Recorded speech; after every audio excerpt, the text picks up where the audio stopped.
what I want people to be aware of is, if you had certain symptoms that kind of came up after you got together with somebody, then this might be the kind of thing that you guys have to look at. And oftentimes, it's always a mass effect.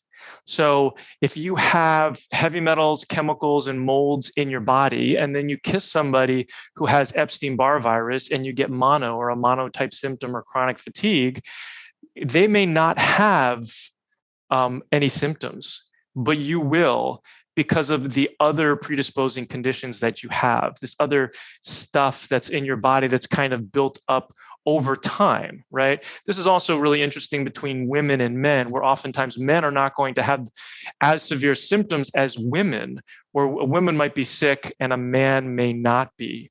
And so that's kind of where sometimes it's challenging, especially when it comes to mold.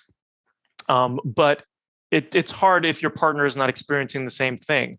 But not, so many times I would say, 60% of the time, when one partner is ill, the other partner is as well.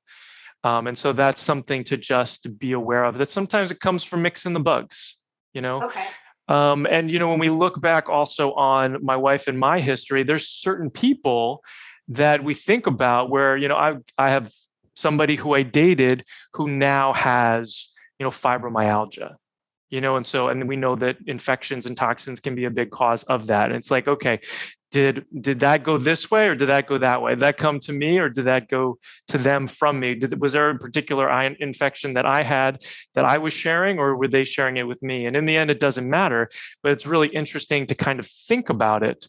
And the same goes for my wife. There's somebody who, she dated who had a bunch of certain symptoms, joint pain, mouth sores, it's kind of like a lot of those things can be from infections. And maybe that's kind of what got transmitted.